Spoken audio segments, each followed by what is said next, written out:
మనుషులకు ఎందుకు కులమతాల గజ్జి ఎయిడ్స్ కన్నా క్యాన్సర్ కన్నా ఘోరమైనది వ్యాధి ఎయిడ్స్ మందు ఉంది క్యాన్సర్ కి మెడిసిన్ ఉంది ఈ కులమతాల విషానికి మందే లేదు ఎందుకు విధి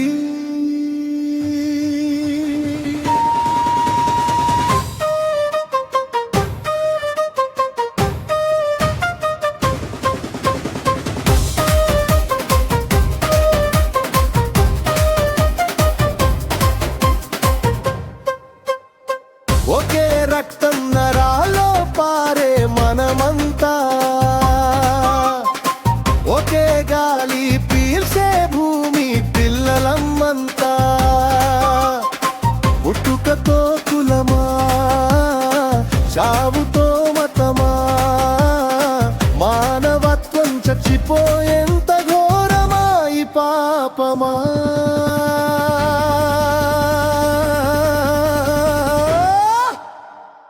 ఆకలి అడిగితే కులం అడుగుతుందా గాయం పడితే మతం చూసి మందు పెడుతుందా ఆసుపత్రి బెడ్ పై అందరం సమానమేగా కానీ బతికినప్పుడు ఎందుకు ఈ విషయం మనలోనే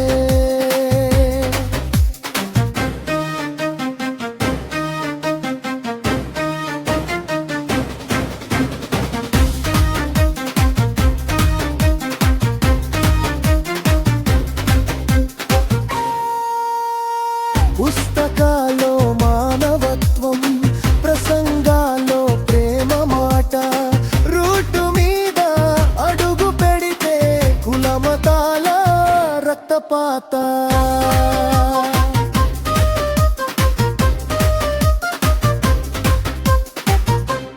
లా రక్తపాత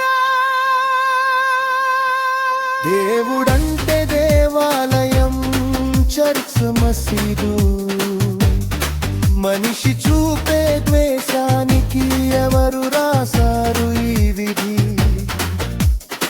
దేవుడు మనిషితోనే ఉంటాడన్న నిజం ఇంకెప్పుడు అర్థం చేసుకుంటాం మనం ఈ జన్మలో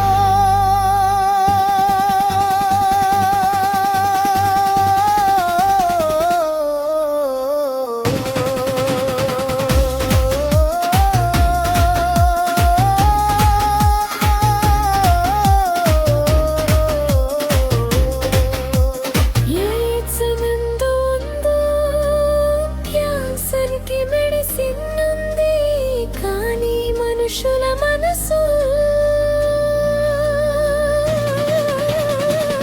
కులమతాల రోగం ఇంకా బ్రతికే ఉంది ఈ లోకాన్ని కాపాడాలంటే మతం కాదు కులం కాదు మానవత్వమే మందు అవుతుంది 22 ధర్మశాస్త్రాలు ఉన్నాయండి, మీరు నమ్ముతారు లేదు. నేను 6 సంవత్సరాలు పరిశోధన చేసి 22 ధర్మశాస్త్రాల్లో కనీసం ఒక్క ధర్మశాస్త్రంలో శూద్రుల పట్ల దళితుల పట్ల మంచిగా రాశారేమని అనుకుంటే ఒక చోట కూడా లేదు. ఎంత దారుణంగా వాళ్ళని దూషించారంటే వాళ్ళ నీడ తాగితే పాపం, వాళ్ళు కుండలో తాగి నీళ్లు ఎంగిలి నీళ్లు తాగితే మీరు ఆ నీళ్లు కడుపులో ఉండగా చచ్చిపోతే మీరు నరకానికి వెళ్ళిపోతారు. మీరు తెలియక పొరపాటున వాళ్ళ కుండలో నీళ్లు తాగితే మీరు వాంతి ఉన్నాయా చూపిమంటారా? అడుగుతున్నా, ఉన్నాయా?